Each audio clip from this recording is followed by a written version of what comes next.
Remember those days, those L's, I couldn't sleep right now. I get paid, vacay, I'm staying B-side. Breaking the blues over steak, I gotta eat right. Good morning, good morning. I got my super suit on, you know, the scrub cap and the mask is now part of our entire. Just got to the hospital, you see.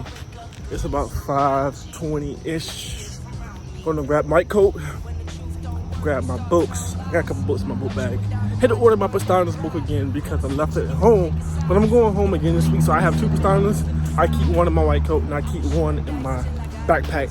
That'd be the one I annotate. I already started annotating one, adding some stuff to it. So the one I keep in my white coat will be unannotated. But yeah, it's important to keep some reading material on you so you can read and study in between cases. Definitely a pro tip. You want to study as much as you can in between cases because surgery rotation can get quite long, especially when you're in the surgery for 4 to 5, 6, 7 hours. So you want to study when you can. So the goal for today is to have an AKA above knee amputation at 9:30, I think. So rounds will start at 6. I'm going to read up on my patient again.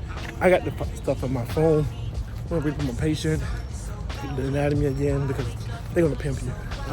But I'm pretty good with the anatomy right now. Just to the upper leg, the thigh, basically.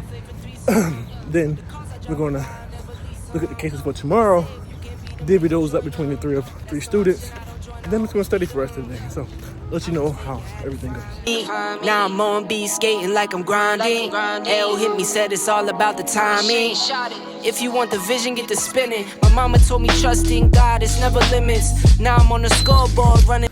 So the first thing we're gonna get here, you saw cook closet, got the right coat, because this has all the materials you're gonna need for around.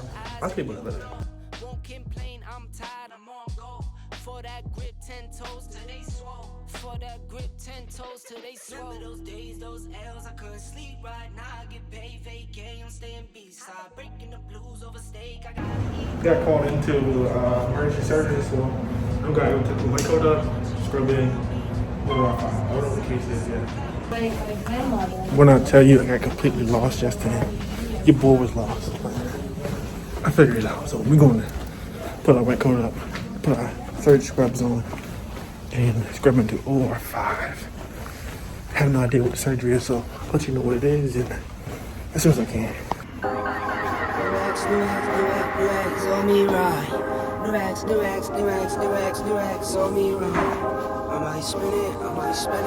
I just got finished the surgery this morning.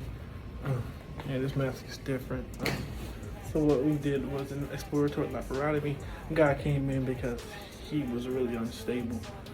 Altered mental status, shaking, chills, diaphoretic, fever.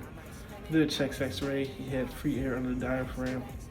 He had a perforation, so a steric colic ulcer, I think that's what they call it, but I'll post what it really is right here. So basically, a whole bunch of poop in the colon, causing it to perforate. We did an X-lap to find the part that was perforated. We resected that rectal sigmoid colon. Then we resected that, put colostomy bag in, and yeah, that was that. I got called in last minute, so I wasn't 100% hip on the case, but I just was there to help. Really cool case. Got another case at 9:30, I think, if they didn't cancel the case.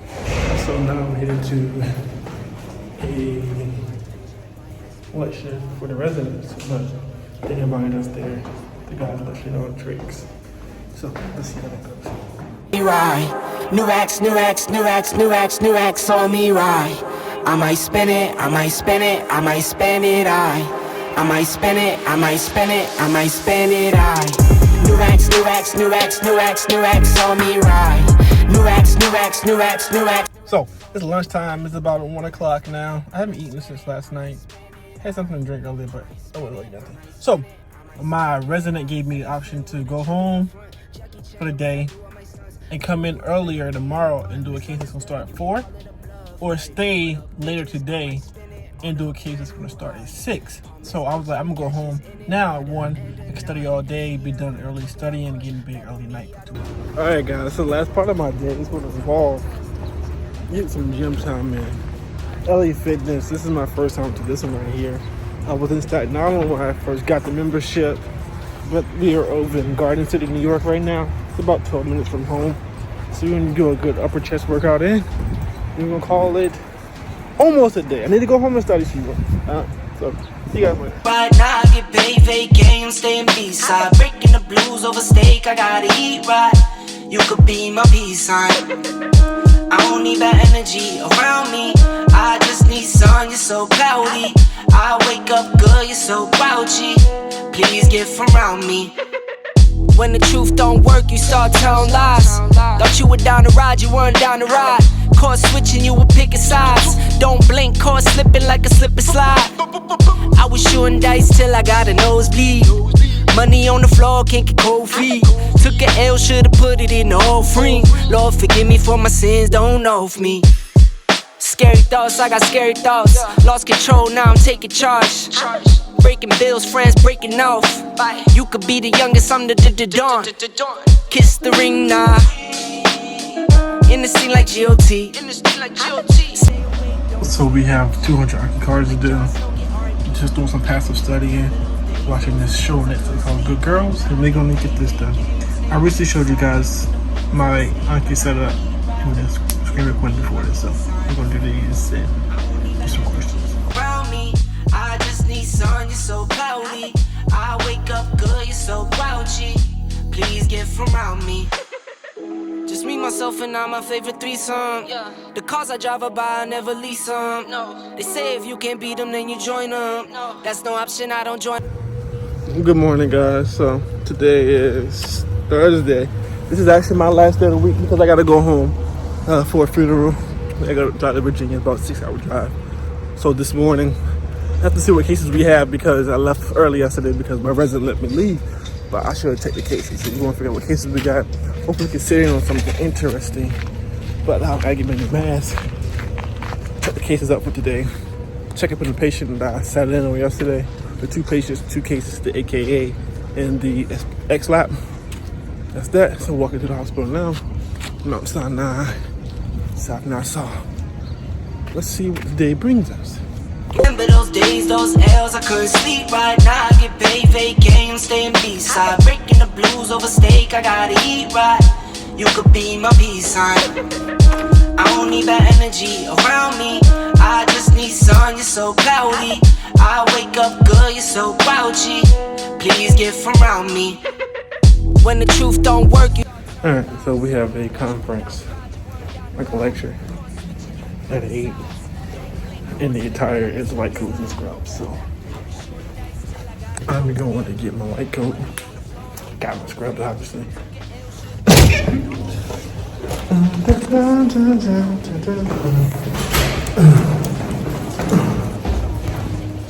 You guys haven't noticed, I normally have a lot of different scrubs, but left them all home. I'm going home today though to get my scrubs. Today has been mucho crazy. It's been a long day, but let me tell you guys about the crazy situation that's happening in the hospital. One of the craziest moments. Disregard my bottles. Guy comes in, 27-year-old male, comes in, history of anabolic steroid use, intravenous drug use. He's a bodybuilder. He comes in because his mom finds him. He has a heart attack. We did, running cold with Team Rosk. And then he has compartment syndrome. You know what compartment syndrome is? This is what compartment syndrome is. Basically, it's when the pressure builds up in one of the compartments of the leg, which compromises the blood flow, the vasculature in the leg, also the so it compromises the neurovascular supply in that compartment. So the treatment for it is an emergent fasciotomy. If you don't know what it is, look at this right here. So it comes in, he gets emergent fasciotomy, and then yesterday we went into the OR. We gave him he was supposed to get an AKA, above knee amputation, but we try to salvage as much of the leg as possible because he's 27 years old. We don't want this guy to be like, have a stump, an AKA. So we try to salvage, but listen, we're not salvaging that leg. We go in the go on morning rounds, change the bandage, because it's oozing out. We do rounds around 6 a.m. We get a call again, he's bled through his bandages around 9 o'clock. Go back in there, he's bleeding through his bandages, we change him again. So the resident then pages her attending, and he says it's not good enough. And mind, this entire time the guy doesn't know his leg is gone. Initially he was intubated, sedated with propofol, and fentanyl. But when we came back the second time, he was extubated and he was coming around, you know, can converse with you, have conversations. So now it's getting intense, you know. So the attendant wants her to tell him that his leg's gone. And the resident is completely uncomfortable with the situation. She's a PGY 1, I think, so, you know, for her, it's a really big ordeal. Parents come in. She asked if the parents weren't telling his leg is missing. They're like, no, he's gonna freak out. He's gonna freak out. So, of course, they had me to hold this guy's big old leg up as they're doing dressings. No problem, you know. It's really gruesome. As the pictures, I try to get the pictures. Hopefully, I can get the picture before I post this. But if not, I'll post you some reference pictures of a fasciotomy after the fasciotomy. But we checking the dressing with the help of a senior resident PGY 5, and this guy's all good. So we leave out. We're sitting around the ICU. Next thing we hear is a thud. The guy was complaining about he having to poop. You know, we was like, you can't get up. You can get your bedpan. He's like, no, I can do it myself. He doesn't know his legs missing. So he's trying to walk with one leg, and it did not. And, well, luckily he didn't hit anything. You gotta file a case report or whatever because he fell in the hospital, but he was fine.